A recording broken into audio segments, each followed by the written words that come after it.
नमस्कार विद्यार्थी मित्रांनो, शब्दवेल मराठी क्लासेसमध्ये तुम्हा सर्वांचं स्वागत. आज आपण 25 प्रश्नांचा सराव पाहणार आहोत. पुढील सुसंगत वाक्याचा परिच्छेद पूर्ण करण्यासाठी प्रश्न 1 ते 3 साठी योग्य पर्याय निवडा. प्रश्न 1. आपल्या देशाचे रक्षण करण्यासाठी सीमेवर टिंबटिंब तैनात असतात. 1 शेतकरी, 2 डॉक्टर, 3 सैनिक, 4 शिक्षक. प्रश्न 2. ते दिवस रात्र जागून कडक टिंबटिंब करतात. पर्याय 1 विश्रांती, 2 पहारा, 3 अभ्यास, 4 खेळ. प्रश्न 3. अशा वीरपुत्रांचा आपल्याला सार्थ टिंबटिंब आहे. 1 राग, कंटाळा, द्वेष, अभिमान. सुसंगत वाक्याचा परिच्छेद पाहत असताना आपण काय करायचं? सुरुवातीला वाक्य वाचून घ्यायचे. आपल्या देशाचे संरक्षण करण्यासाठी सीमेवर सैनिक तैनात असतात. पर्याय क्रमांक 3. ते दिवस रात्र जागून कडक काय करतात? तर पहारा देतात. पर्याय क्रमांक 2. अशा वीरपुत्रांचा आपल्याला सार्थ टिंबटिंब आहे. काय आहे? तर अभिमान आहे. पर्याय क्रमांक 4 हे उत्तर आहे. म्हणजे 3, 2 आणि 4.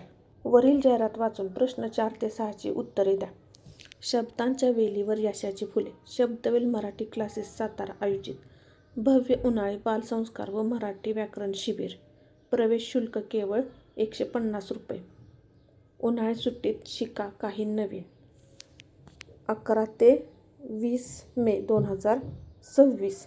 एकूण 11 दिवस. सकाळी 7:30 ते 10:30 3 तास. श्री समर्थ सभागृह, राजवाडा जवळ, सातारा. मुख्य आकर्षण कथाकथन, शुद्ध लेखन स्पर्धा, शब्दकोड आणि स्कॉलरशिप विशेष सराव. प्रश्न 4.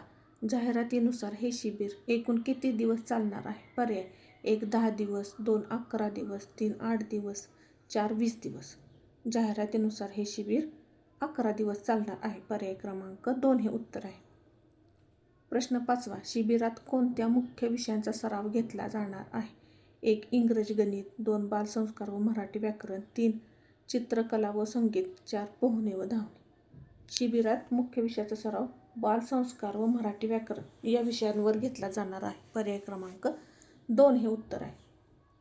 प्रश्न 6. शिबिराच्या 150 रुपये शुल्कात फीमध्ये कोणत्या गोष्टींचा समावेश आहे? 1 फक्त क्लासेस, 2 केवळ पुस्तके, 3 साहित्य आणि नाश्ता, 4 दुपारचे जेवण. शिबिराच्या शुल्कात फक्त क्लासेसची फी जमा केली आहे. पर्याय क्रमांक 1 हे उत्तर आहे. प्रश्न 7. कमळ या शब्दाचा समानार्थी शब्द ओळखा. 1 पंकज, 2 कुसुम, 3 सुमन, 4 वारा. कमळ या शब्दाचा समानार्थी शब्द पंकज हा आहे. पर्याय क्रमांक 1 हे उत्तर आहे. कुसुम आणि सुमन हे फुलाचे समानार्थी शब्द आहेत. वारा म्हणजे पवन. प्रश्न 8. श्रीमंत या शब्दाचा विरुद्धार्थी शब्द कोणता? 1 पर्याय श्रीमंत, 2 गरीब, 3 सावकार, 4 धनवान. श्रीमंतच्या विरुद्ध गरीब असतो. पर्याय क्रमांक 2 हे उत्तर आहे. प्रश्न 9. शिक्षक या शब्दाचे स्त्रीलिंगी रूप निवडा. 1 मास्तर, 2 शिक्षिका, 3 बाई, 4 मुलगी. शिक्षक शिक्षिका असतं. पर्याय क्रमांक 2 हे उत्तर आहे. प्रश्न 10.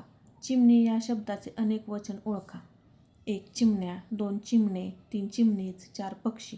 चिमणी, 1 चिमणी, अनेक चिमण्या. पर्याय क्रमांक 1 हे उत्तर आहे. प्रश्न 11. मुलगा अभ्यास करतो या वाक्यातील क्रियापद ओळखा. 1 मुलगा, 2 अभ्यास, 3 करतो, 4 मुलगाच. मुलगा काय करतो? अभ्यास करतो. करणे ही काही क्रिया आहे. त्यामुळं पर्याय क्रमांक 3 हे उत्तर आहेत. वाक्याचा अर्थ पूर्ण करणाऱ्या क्रियावाचक शब्दाला काय म्हणतात? क्रियापद म्हणतात.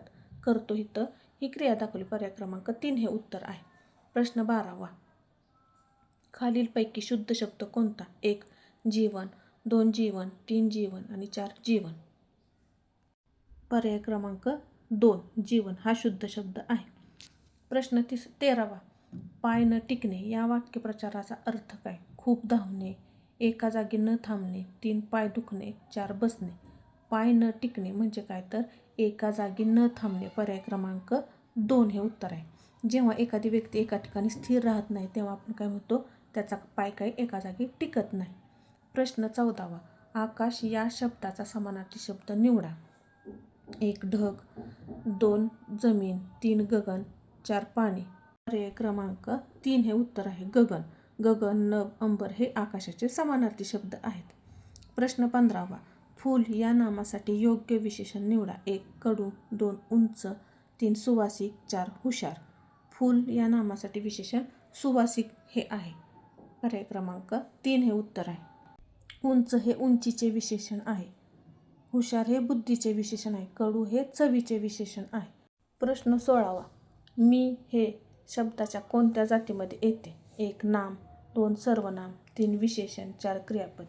मी हे शब्दांच्या जातीमध्ये सर्वनामात येते. पर्याय क्रमांक 2 हे उत्तर आहे. नामाऐवजी वापरल्या जाणाऱ्या शब्दांना सर्वनाम असे म्हणतात. प्रश्न 17वा. झाडावर पक्षी बसले आहेत. या वाक्यातील नाम कोणते? 1 झाडावर, 2 पक्षी, 3 आहेत, 4 बसले. पर्याय क्रमांक 2 हे उत्तर आहे. पक्षी.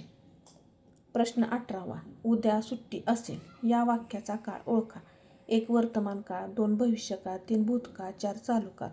वर्तमान काळात काय असते? क्रिया चालू असते. भविष्यात क्रिया घडणार असते. भूतकाळात होऊन गेलेली असते. उद्या सुट्टी असेल म्हणजेच काय तर भविष्यकाळ. पर्याय क्रमांक 2 हे उत्तर आहे. प्रश्न 19वा. केळीचा काय असतो? 1 ढीग, 2 जुडगा, 3 चळत, 4 घड. केळींचा घड असतो. पर्याय क्रमांक 4 हे उत्तर आहे. प्रश्न 20वा. गटात न बसणारा शब्द ओळखा. 1 बटाटा, कोबी, सफरचंद, मेथी. पर्याय क्रमांक 3 हे उत्तर आहे. सफरचंद. सफरचंद हे फळ आहे.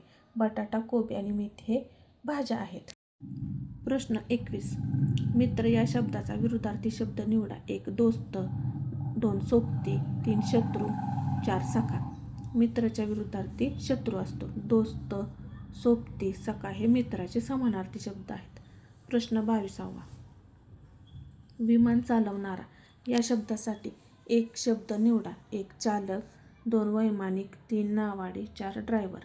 विमान चालवणारा वैमानिक असतो. पर्याय क्रमांक 2 हे उत्तर आहे.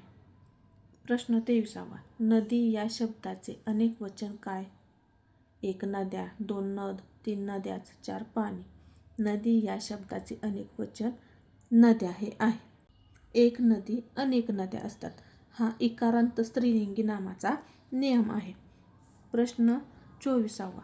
बोलणाऱ्याच्या तोंडचे शब्द दाखवण्यासाठी कोणते विरामचिन्ह वापरतात? 1 प्रश्नचिन्ह, 2 स्वल्पविराम, 3 दुहेरी अवतरण चिन्ह, 4 पूर्णविराम.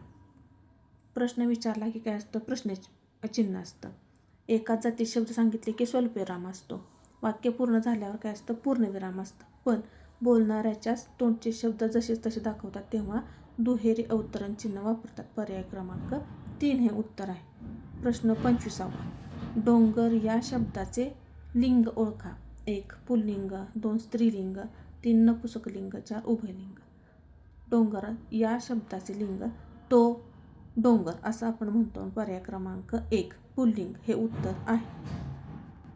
आजचा हा व्हिडिओ तुम्हाला कसा वाटला? आवडला असल्यास शब्दवेल मराठी क्लासेसला लाईक, शेअर आणि सबस्क्राईब करायला विसरू नका. धन्यवाद.